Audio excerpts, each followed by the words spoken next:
Good evening, visitors. Welcome to the Australian War Memorial's Last Post ceremony. My name is Joanne Smedley, and joining us from the Royal Australian Air Force is Corporal Craig Krause. We warmly welcome the family of Private George Cedric Kent, whose story will be told shortly. We welcome the veterans who have served, those that are still serving, and the families that support them. We acknowledge the members of RSL and Services Clubs Association, RSL Victoria and RSL Queensland, who are watching the broadcast of this ceremony across Australia. During the ceremony, wreaths will be laid at the base of the Pool of Reflection by family members. Please stand and join in the singing of the National Anthem.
The Australian War Memorial was the vision of Charles Bean, Australia's First World War official historian. Bean landed with the Australian troops on Gallipoli and stayed with them at the front through to the end of the war. The idea of this national memorial and museum came to him at Pozières, France, in the depths of the bloody fighting of 1916. Bean's idea was that this would be a place where families and friends could mourn loved ones buried in faraway places. It would also be a place that could help all Australians understand what these men and women had endured and what they had done for us. Bean's vision, to which we remain true, is best expressed as inscribed in the entrance to the memorial's galleries. Here is their spirit in the heart of the land they loved, and here we guard the record which they themselves made. Tonight we will read the story behind just one of those on the Roll of Honour, which lists more than 102,000 men and women who have given their lives for us in war and operations for more than a century. But first we present a lament, Flowers of the Forest. Wreaths or floral tributes will now be laid at the base of the Pool of Reflection.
Today we remember and pay tribute to Private George Kent.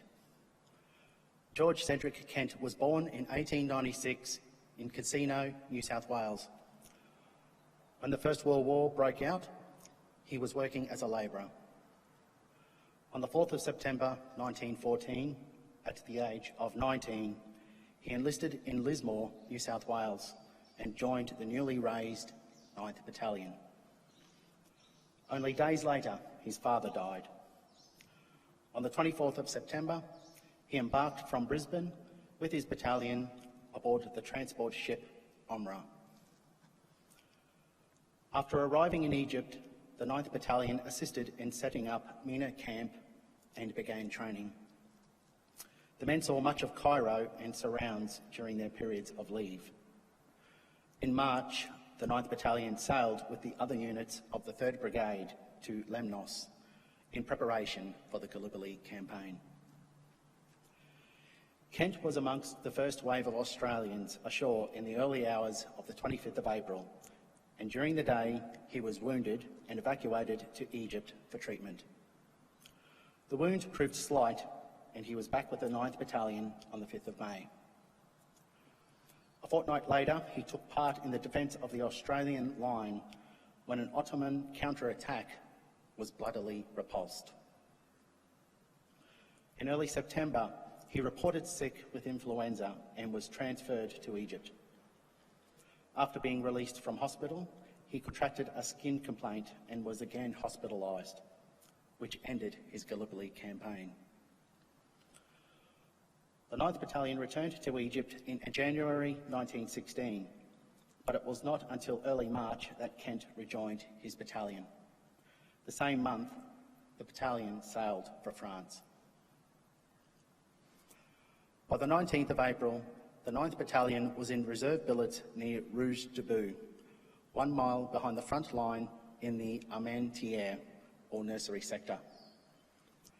Intermittent artillery fire was landing nearby. Early in the afternoon of the 20th of April, tragedy struck when the battalion's C Company billets were heavily shelled. One shell landed outside a canvas tent, wounding 4 soldiers. As men went to assist, another shell landed amongst them, killing several and wounding others. A further shell hit a brick wall of a nearby billet, causing a further 47 casualties.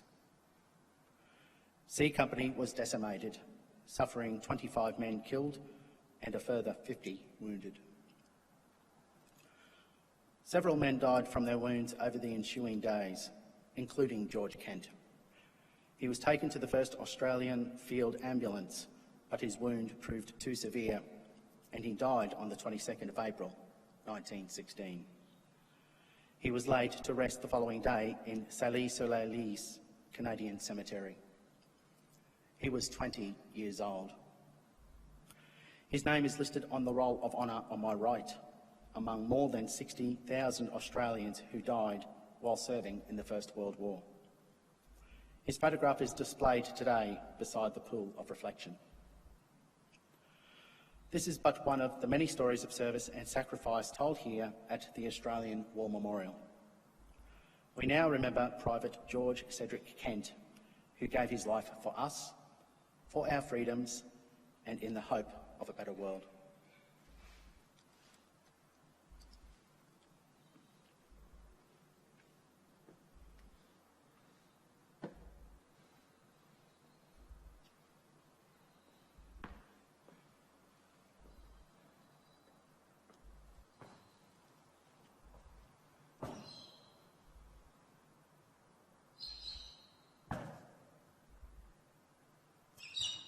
They shall grow not old, as we that are left grow old. Age shall not weary them, nor the years condemn. At the going down of the sun, and in the morning, we will remember them. We will remember them.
lest we forget. Lest we forget.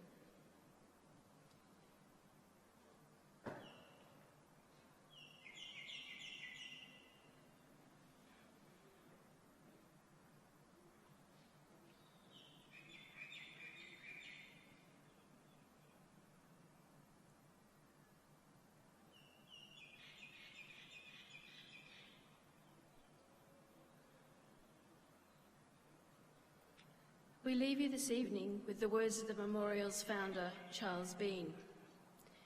Many a man lying out there at Pozières or in the low scrub at Gallipoli, with his poor, tired senses barely working through the fever of his brain, has thought in his last moments, well, it's over. But in Australia, they will be proud of this. Ladies and gentlemen, that concludes the last post ceremony. We thank you for visiting the Australian War Memorial, and good evening.